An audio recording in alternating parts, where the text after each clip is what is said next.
Za večer gledate Newsflash Glas Amerike na hrvatskom jeziku. Republikanac John McCain i demokrat Barack Obama sukobili su se među ostalim oko taktike njihovih kampanja te ekonomske krize u njihovoj trećoj i posljednjoj predsjedničkoj debati. John McCain započeo je debatu snažno, napadajući Baracka Obamu, no demokratski predsjednički kandidat nije se dao zbuniti. Budući da ankete ukazuju na sve veću prednost Obame, ulog u sinoćnoj kampanji bio je znatno veći za senatora McCaina. Stoga ne čudi da je debatirao agresivno, te se pokušao distancirati od predsjednika Bush. Senator Obama, ja nisam predsjednik Bush. Ukoliko ste se željeli nadmetati s predsjednikom Bushom, trebali ste se kandidirati za predsjednika prije 4 godine. Ono što vi u osnovi predlažete još je 8 godina iste politike. Objašnjavajući po čemu se njegov ekonomski program razlikuje od Obamina, John McCain je rekao da njegov protivnik vodi klasni rat protiv imućnijih slojeva u američkom društvu jer im želi dodatno povećati porez. Jedno od najviše očekivanih pitanja odnosilo se na negativni ton izborne kampanje Johna McCaina, koji je posljednje tjedne mahom proveo kritizirajući karakter svog protivnika. Barack Obama izjavio je da su gotovo sve McCainove reklamne poruke negativne i napadačke, dok je McCain ustvrdio da Obama troši rekordne svote novca kako bi ga ocrnio u svojim promidžbenim porukama. Svojevrsna zvijezda sinoćnje debate bio je Joe, vodoinstalater iz Ohaja, koji se na jednom od Obaminih izbornih skupova suprotstavio poreznom planu demokratskog predsjedničkog kandidata. McCain je to iskoristio za napad ekonomske politike Baracka Obame, pri čemu je čak 20 puta spomenuo ime Joea Wurzelbachera. Vi želite povećati porez za Joea vodoinstalatera i milijune poput njega koji onda neće moći ostvariti američki san o posjedovanju vlastitog biznisa. Reći ću vam što ću učiniti. Po pitanju porezne politike, senator McCain i ja se znatno razlikujemo. Obojica želimo smanjiti poreze, no razlika je u tome za koga. Što se Joea tiče, on je izjavio da je običan pripadnik srednjeg sloja, te da su mu obojica kandidata dali preveliku pozornost.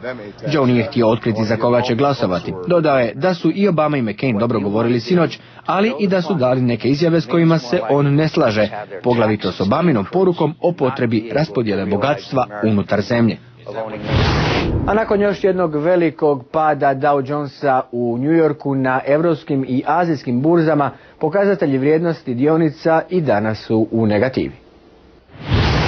Japanski pokazatelj vrijednosti dionica Nikkei izgubio 11% vrijednosti, korejski gotovo 9%, a hongkonški gotovo 5%. Po otvaranju burzi u većem padu su bile i brojne europske burze, ali su se kasnije ponešto oporavile. Tome je prethodio veliki pad Dow Jonesa u New Yorku od više od 700 bodova ili gotovo 8% vrijednosti. Bojazan od daljnjeg usporavanja globalne ekonomije pridonijela je dodatnom padu cijene nafte. Barel sirove nafte na burzi u New Yorku pao je na gotovo $71, a u Londonu na ispod $70. Cijena nafte pala je više od 50% od rekordnih $147 za barel u srpnju. U Sjedinjenim Državama sve se više govori da je zemlja ušla u recesiju koja bi, upozoravaju stručnjaci, mogla biti najozbiljnija u proteklih nekoliko desetljeća.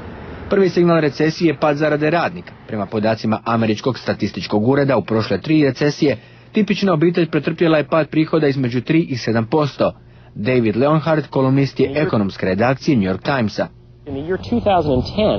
Postoje dobri izgledi da će 2010. godine prosječna obitelj zarađivati manje nego prije 10 godina, dakle 2000. Ovako nešto nismo vidjeli još od 1930. godina. Budući da 2/3 američkih ekonomskih aktivnosti otpada na potrošnju građana, pad njihovog prihoda odrazit će se na razne industrijske grane. Nouriel Roubini, ekonomski analitičar Sveučilišta New York. U zatvoreni krug uđete kad potrošnja pada, plaće padaju, proizvodnja je manja, nezaposlenost veća, a recesija postaje sve teža i ozbiljnija. Malo je ekonomista koji dvoje da su Sjedinjene Države već ušle u takav začarani krug. Pitanje je samo koliko dugo će on potrajati. To je bilo sve za večeras iz Washingtona. Ne zaboravite, gledajte nas ponovno i sutra u isto vrijeme na istom mjestu. Ugodan ostatak večeri.